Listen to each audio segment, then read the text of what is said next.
Hi guys, Sam from Manfa's Makes. Happy Sunday. It's nearly the end of the weekend and nearly the start of a brand new week. Hi to all my returners and hi to any newbies. It is great to meet you if you are new here, and please do stay around a while. On a Saturday and a Sunday, I read you stories from this book, which is Grimm's Complete Fairy Tales.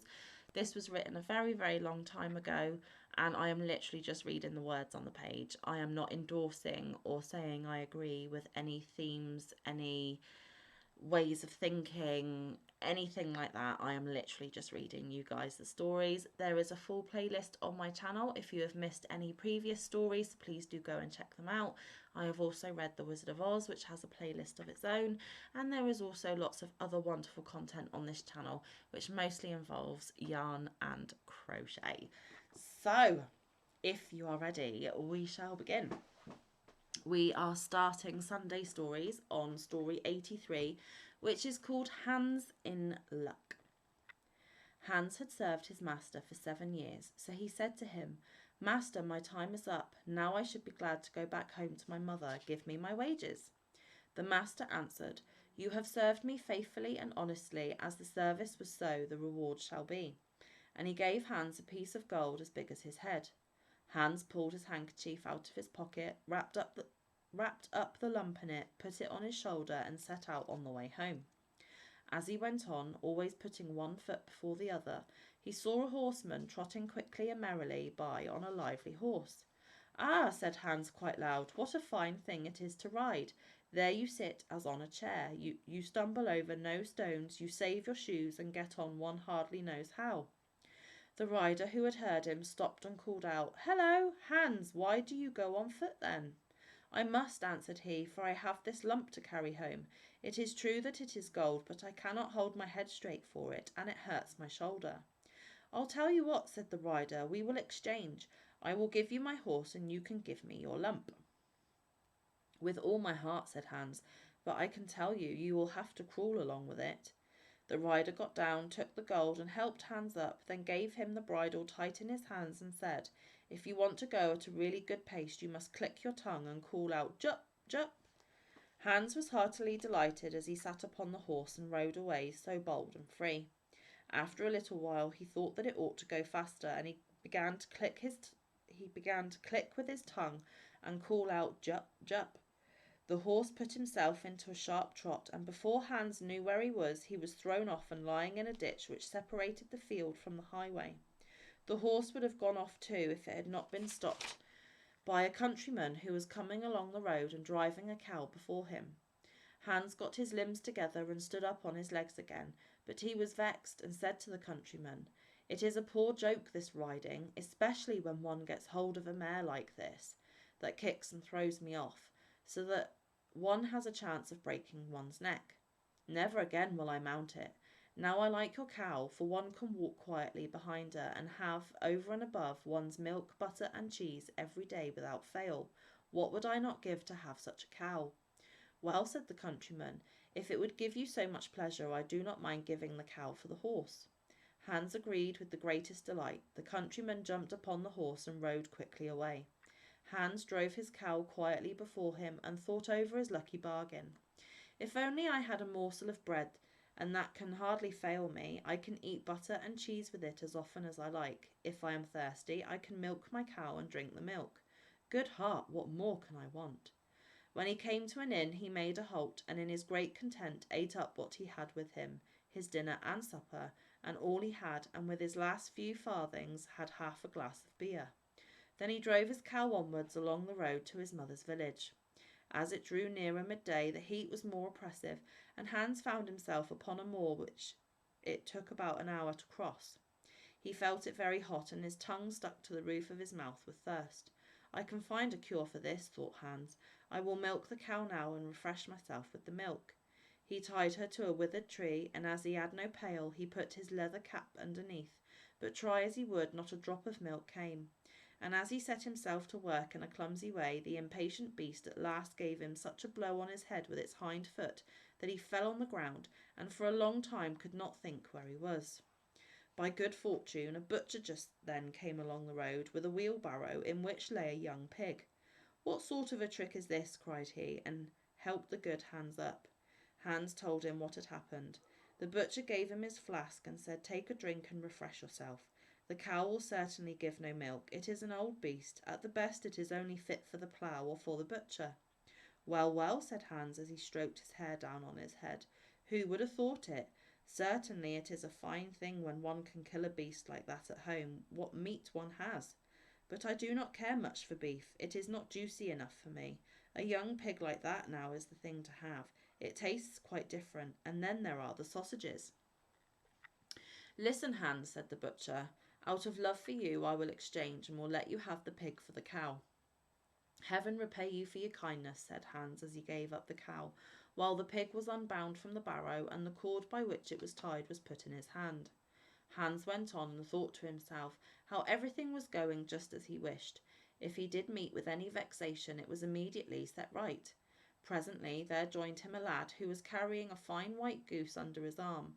They said good morning to each other, and Hans began to tell of his good luck and how he had always made such good bargains. The boy told him that he was taking the goose to a christening feast. "Just lift her," added he, and laid hold of her by the wings. "How heavy she is! She has been fattened up for the last 8 weeks. Whoever has a bit of her when she is roasted will have to wipe the fat from both sides of his mouth." "Yes," said Hans as he weighed her in one hand, "she is a good weight, but my pig is no bad one." Meanwhile the lad looked suspiciously from one side to the other and shook his head. "Look here," he said at length, "it may not be all right with your pig. In the village through which I passed, the mayor himself had just had one stolen out of its sty. I fear that you have got hold of it there. They have sent out some people, and it would be a bad business if they caught you with the pig. At the very least, you should be shut up in the dark hole." The good Hans was terrified. "Goodness," he said, "help me out of this fix. You know more about this place than I do. Take my pig and leave me your goose." "I shall risk something at that game," answered the lad, "but I will not be the cause of your getting into trouble." So he took the cord in his hand and drove away the pig quickly along a bypath. The good Hans, free from care, went homewards with the goose under his arm. "When I think over it properly," said he to himself, "I have even gained by the exchange. First there is the good roast meat, then the quantity of fat which will drip from it, and which will give me dripping for my bread for a quarter of a year, and lastly the beautiful white feathers. I will have my pillow stuffed with them, and then indeed I shall go to sleep without rocking. How glad my mother will be." As he was going through the last village, there stood a scissors grinder with his barrow. As his wheel whirred, he sang, "I sharpen scissors and quickly grind. My coat blows out in the wind behind." Hans stood still and looked at him. At last he spoke to him and said, "All's well with you, as you are so merry with your grinding." "Yes," answered the scissors grinder, "the trade has a golden foundation. A real grinder is a man who, as often as he puts his hand into his pocket, finds gold in it. But where did you buy that fine goose?" "I did not buy it, but exchanged my pig for it." "And the pig?" "That I got for a cow." "And the cow?" "I took that instead of a horse." "And the horse?" "For that I gave a lump of gold as big as my head." "And the gold?" "Well, that was my wages for 7 years' service." "You have known how to look after yourself each time," said the grinder. "If you can only get on so far as to hear the money jingle in your pocket whenever you stand up, you will have made your fortune." "How shall I manage that?" said Hans. "You must be a grinder as I am. Nothing particular is wanted for it but a grindstone. The rest finds itself." "I have one here. It is certainly a little worn, but you need not give me anything for it but your goose. Will you do it?" "How can you ask?" answered Hans. "I shall be the luckiest fellow on earth. If I have money wherever I put my hand in my pocket, what need I trouble about any longer?" And he handed in the goose and received the grindstone in exchange. "Now," said the grinder as he took up an ordinary heavy stone that lay by him, "here is a strong stone for you into the bargain. You can hammer well upon it and straighten your old nails. Take it with you and keep it carefully." Hans loaded himself with the stones and went on with a contented heart. His eyes shone with joy. "I must have been born under a lucky star," he cried. "Everything I want happens to me just as if I were a Sunday's child." Meanwhile, as he had been on his legs since daybreak, he began to feel tired. Hunger also tormented him, for in his joy at the bargain by which he got the cow, he had eaten up all his store of food at once. And last he could only go on with great trouble, and was forced to stop every minute. The stones, too, weighed him down dreadfully. Then he could not help thinking how nice it would be if he did not have to carry them just then. He crept like a snail to a well in a field, and there he thought that he would rest and refresh himself with a cool drink of water. But in order that he might not injure the stones in sitting down, he laid them carefully by his side on the edge of the well. Then he sat down on it, and was to stoop and drink, when he had made a slip, pushed against the stones, and both of them fell into the water.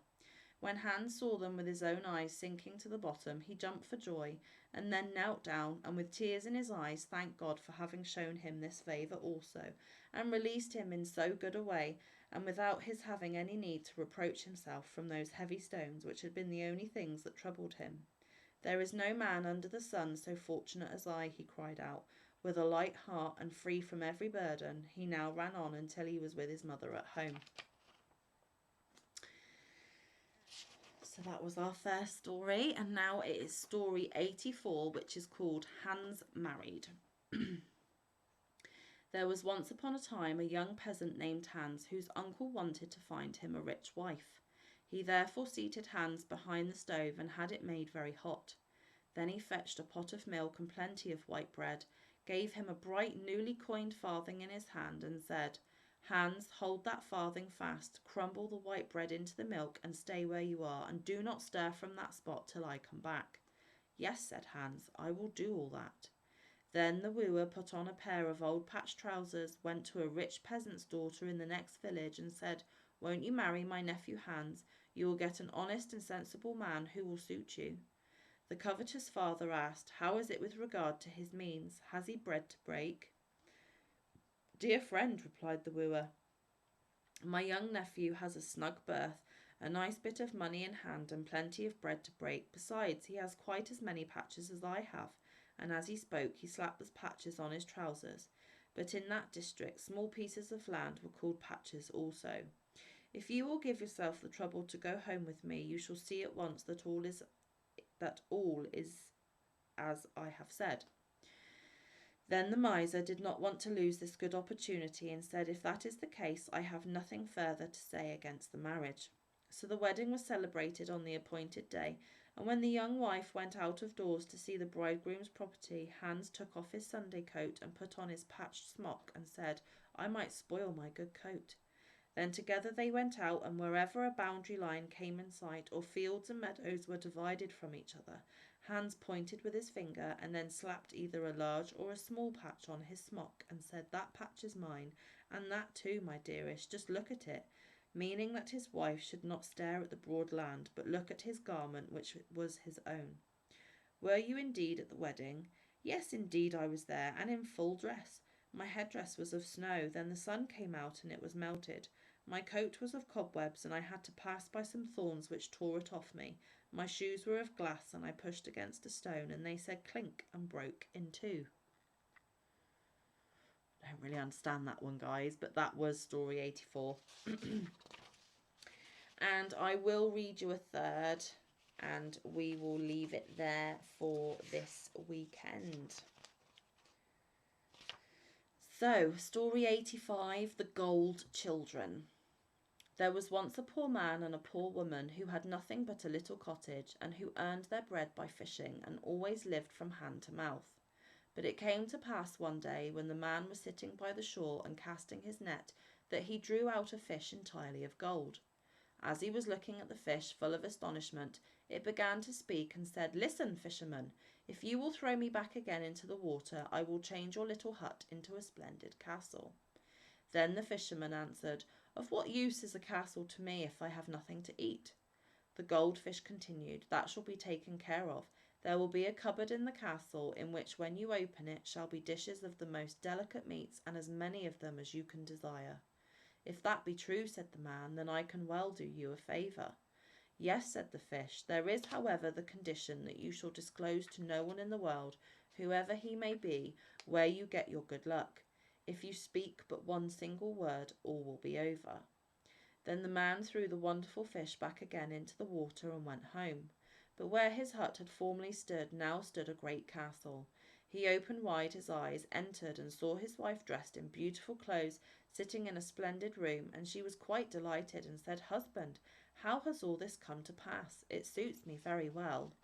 Yes, said the man, it suits me too, but I am frightfully hungry. Just give me something to eat. Said the wife, but I have got nothing and don't know where to find anything in this new house. There is no need to know, said the man, for I see yonder a great cupboard. Just unlock it. When she opened it, there stood cakes, meat, fruit, wine, quite a bright prospect. Then the woman cried joyfully, What more can you want, my dear? And they sat down and ate and drank together. When they had had enough, the woman said, But husband, where do all these riches come from? Alas, answered he, do not question me about it, for I dare not tell you anything. If I disclose it to anyone, then all our good fortune will fly.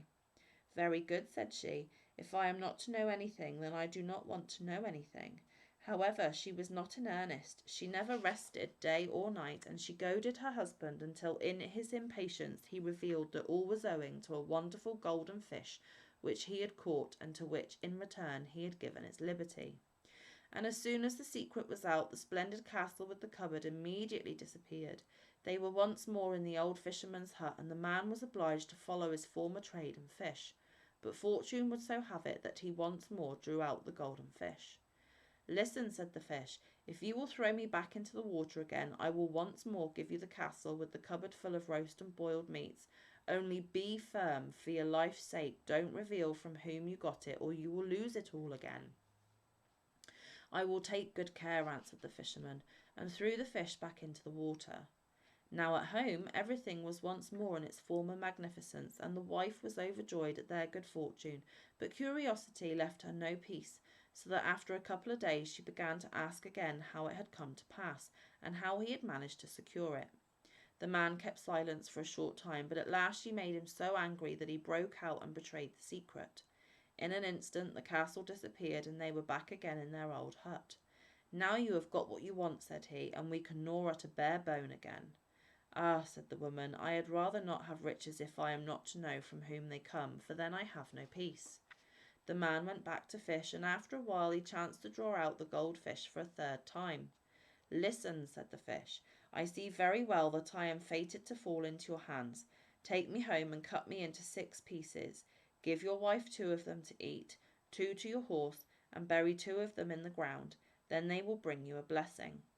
The fisherman took the fish home with him, and did as it had bidden him. It came to pass, however, that from the 2 pieces that were buried in the ground 2 golden lilies sprang up, that the horse had 2 golden foals, and the fisherman's wife bore 2 children who were made entirely of gold. The children grew up, became tall and handsome, and the lilies and horses grew likewise. Then they said, Father, we want to mount our golden steeds and travel out in the world.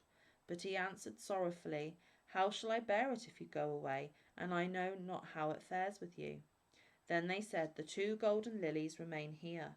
By them you can see how it is with us. If they are fresh, then we are in health. If they are withered, we are ill. If they perish, then we are dead. So they rode forth and came to an inn in which were many people, and when they perceived the gold children, they began to laugh and jeer. When one of them heard the mocking, he felt ashamed and would not go out into the world, but turned back and went home again to his father. But the other rode forward and reached a great forest. As he was about to enter it, the people said, It is not safe for you to ride through. The wood is full of robbers who would treat you badly. You will fare ill, and when they see that you are all of gold, and your horse likewise, they will assuredly kill you. But he would not allow himself to be frightened, and said, I must and will ride through it. Then he took bearskins and covered himself and his horse with them, so that the gold was no more to be seen, and rode fearlessly into the forest. When he had ridden onward a little, he heard a rustling in the bushes and heard voices speaking together. From one side came cries of, There is one, but from the other, Let him go, 'tis an idle fellow, as poor and bare as a church mouse. What should we gain from him? So the gold child rode joyfully through the forest, and no evil befell him. One day he entered a village where he saw a maiden who was so beautiful that he did not believe that any more beautiful than she existed in the world. And as such a mighty love took possession of him. He went up to her and said, I love you with my whole heart. Will you be my wife? He, too, pleased the maiden so much that she agreed and said, Yes, I will be your wife and be true to you my whole life long. Then they were married, and just as they were in the greatest happiness, Home came the father of the bride, and when he saw that his daughter's wedding was being celebrated, he was astonished and said, "Where is the bridegroom?" They showed him the gold child, who, however, still wore his bearskins. Then the father said wrathfully, "A vagabond shall never have my daughter," and was about to kill him. Then the bride begged as hard as she could and said, "He is my husband, and I love him with all my heart," until at last he allowed himself to be appeased. Nevertheless, the idea never left his thoughts, so that next morning he rose early, wishing to see whether his daughter's husband was a common ragged beggar. But when he peeped in, he saw a magnificent golden man in the bed, and the cast-off bearskins lying on the ground. Then he went back and thought, what a good thing it was that I restrained my anger. I should have committed a great crime.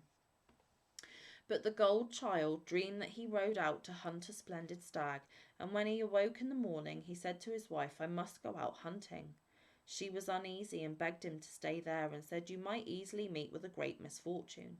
But he answered, "I must and will go." Thereupon he got up and rode forth into the forest, and it was not long before a fine stag crossed his path exactly according to his dream. He aimed and was about to shoot it when the stag ran away. He gave chase over hedges and ditches for the whole day without feeling tired, but in the evening the stag vanished from his sight, and when the gold child looked around him, he was standing before a little house in which was a witch. He knocked, and a little old woman came out and asked, "What are you doing so late in the middle of the great forest? Have you not seen a stag?" "Yes," answered she, "I know the stag well," and a little dog which had come out of the house with her barked at the man violently. "Will you be silent, you odious toad?" said he, "or I will shoot you dead." Then the witch cried out in a passion, "What? Will you slay my little dog?" and immediately transformed him, so that he lay like a stone, and his bride awaited him in vain, and thought, "That which I so greatly dreaded, which lay so heavily on my heart, has come upon him." But at home the other brother was standing by the gold lilies, when one of them suddenly drooped. "Good heavens," said he, "my brother has met with some great misfortune. I must go away to see if I can possibly rescue him." Then the father said, "Stay here. If I lose you also, what shall I do?" But he answered, "I must and will go forth." Then he mounted his golden horse and rode forth, and entered the great forest, where his brother lay turned to stone. The old witch came out of her house and called him, wishing to entrap him also, but he did not go near her, and said, "I will shoot you if you will not bring my brother to life again." She touched the stone, though very unwillingly, with her forefinger, and he was immediately restored to his human shape. The two gold children rejoiced when they saw each other again, kissed and caressed each other, and rode away together out of the forest, the one home to his bride, and the other to his father. The father then said, "I knew well that you had rescued your brother, for the golden lily suddenly rose up and blossomed out again." Then they lived happily, and all prospered with them until their death. So there you have it, guys. That is our stories for today. I hope the rest of your Sunday is absolutely wonderful. I hope that you have managed to get a lot of crafting done this weekend. I hope you enjoy playing Hobie Bingo later. If you do play Hobie Bingo, Mike and I will be playing. We haven't won yet, but you never know. One day we just might. So we will see you for another mad week here at Manfa's Mates starting from tomorrow. But until then, stay safe, be kind, look after one another, get some good quality time in with your loved ones, and get some good quality crafting time in. And I will see you in the next one or around the YouTube streets. Love you guys. Bye.